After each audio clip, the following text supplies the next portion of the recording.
We now get into the details. 2 people have been burnt to ashes in a road traffic accident involving a locomotive train and a fuel tanker truck at the railway crossing near Kaperimposhi Glass Factory on Great North Road. Central Province Police Commanding Officer Donald Mwandila says the 2 deceased people are the operator and co-operator of the locomotive train, which were coming from south to north. He has identified the driver of the fuel tanker truck as Timothy Shower of house number 364/13 Matera Township of Lusaka, who was driving FAW fuel tanker truck and trailer registration number BBA 2400ZM/BBA 2313T from south to north. Mr. Mandela says the accident happened when the truck driver failed to stop at the railway crossing. In the process, the truck was hit by the oncoming locomotive, which had the right of way. The locomotive operator and his co-operator died on the spot and their bodies burned to ashes, while the driver of the truck has survived. The motor vehicle was extensively damaged, while the locomotive had its head completely burnt to ashes. Black smoke could be seen about 100 meters away. This is the scene of an accident involving a fuel tanker truck and the locomotive train at the rail crossing outside the defunct Kaperimposhi Glass Factory. Following the accident, fire engulfed the scene. Due to the impact, rail crossings in Zambia have long lost warning signals, a situation that makes most motorists cross even when the locomotive drivers sound their horns to alert the public. This is what has remained of the locomotive train and the fuel tanker truck following the accident. According to Central Province Police Commanding Officer Donald Mwandila, 2 people have lost their lives in the accident. They have been burnt to ashes. There was a fatal injury accident which occurred today, the 14th February 2022, at around 10:20 hours at the rail crossing at KGP area along Ndola Highway, and involved was a non-locomotive operator who was operating the locomotive from south to north, and the driver, male Timothy Shower of house number 364/13 Matera Township, Lusaka, who was driving an FAW tanker truck and trailer registration number BBA 2400ZM BBA 2313T from south to north. Mr. Mwandila gives the details. The RT happened as the said driver failed to stop at the rail crossing. In the process, his vehicle was hit by the oncoming locomotive, which had the right of way. The locomotive operator, together with his co-operator, were burnt to ashes, whereas the motor vehicle was extensively damaged and the head of the locomotive was burnt to ashes. Some eyewitnesses have expressed sadness over the incident.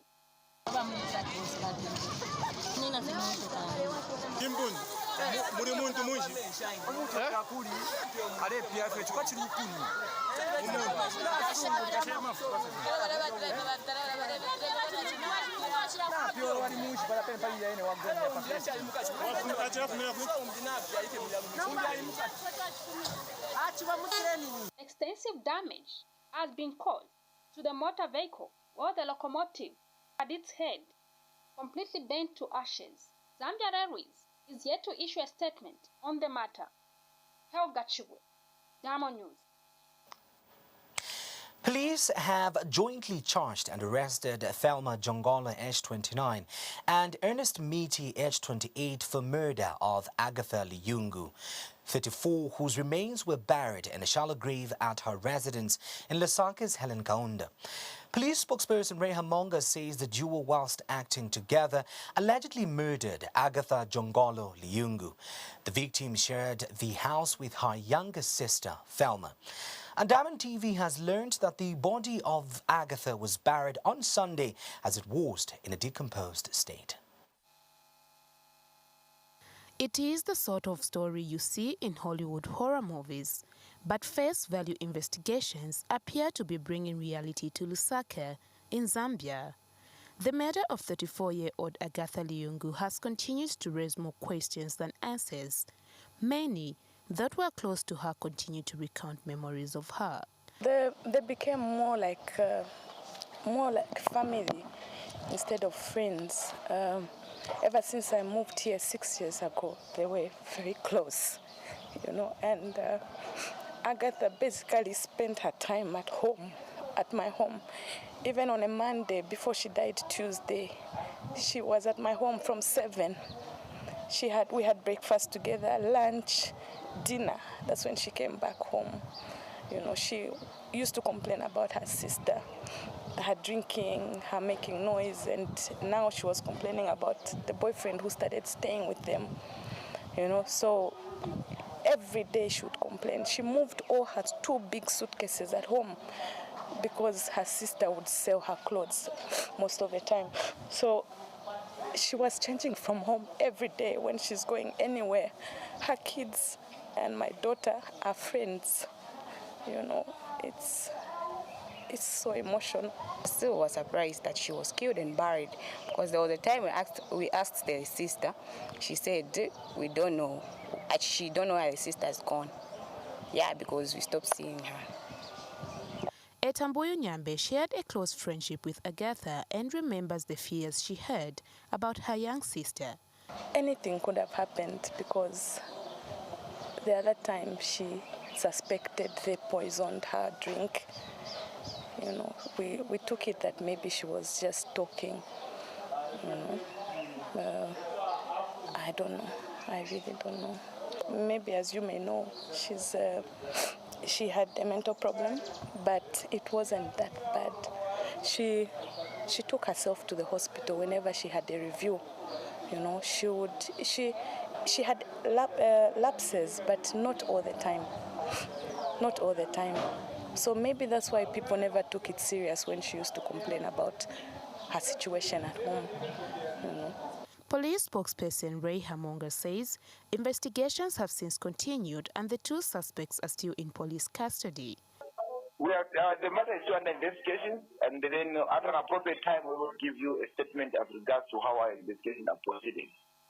Agatha Liyungu was put to rest yesterday, hours after her body was found in a shallow grave at her residence.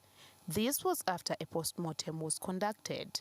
The house in HELLEN, KAUNDA, where the body was found, has remained cordoned off as it remains a scene of crime. Victoria Yambani, Dama News. From that unfortunate event, we go to the court. Former President Edgar Lungu's barber, CHILEKWA, has appeared in Kauma Magistrate Court for explanation of the offence of murder. Appearing before Magistrate Besting Hamaseke was CHILEKWA, who has been charged with murder of Lawrence Banda on October 6, 2019 in Kauma District. Magistrate Hamaseke told the accused that today's appearance was merely to explain the charge slapped on him as the subordinate court awaits instructions from the Director of Public Prosecutions since the offence is tried by the higher courts. The matter has therefore been adjourned to February 28, 2022 for mention, and the accused is in custody. Lawrence Banda was a UPND sympathizer who was shot dead in Kauma during campaign of the council chairperson by-election in October 2019. Shot in broad daylight was a UPND cadre, Lawrence Banda. Since 2019, when the offence occurred, the state had no answers on the matter pertaining to the accused behind the murder, aside from saying investigations had been constituted. In October 2019, Lawrence Banda was put to rest, leaving behind a wife and 2 children, with the state not providing an answer on who had shot him. But the wheels of justice in the murder case have not remained stagnant. The arrest, charge and murder trial against former President Edgar Lungu's barber, CHILEKWA, will perhaps bring an end to the matter. The states have finally presented CHILEKWA before the Kauma Magistrates Court after charging him with an offence of murder. But before trial commences, the Director of Public Prosecutions, Lillian Tsioni, will need to issue consent to have the matter undergo trial. However, it has been alleged by the states that CHILEKWA, jointly and acting together with others unknown, killed Rollins Banda in KAUNDA district during a council chairperson by-election in 2019. As CHILEKWA was appearing before court, the Lusaka High Court had set February 15, 2022 as a date in which to hear his application of habeas corpus, which application may now be rendered as an academic exercise since the accused have now appeared before court. Other applications to be considered by the court is the plea by the state to have the court vary its order to have the accused seek medical attention at the University Teaching Hospital. The state say it will be costly to transport the accused back to Lusaka. The application for medical attention follows allegations of torture against the accused by the police whilst in custody. Meanwhile, the Human Rights Commission says efforts to undertake adequate investigations on the alleged torture of the accused before being charged were not successful because police officers were not cooperative. In a statement, the Commission's chairperson, Madford Mwandenga, says the Commission was not able to meaningfully engage with the suspect because the first engagement was done amidst the presence of the police.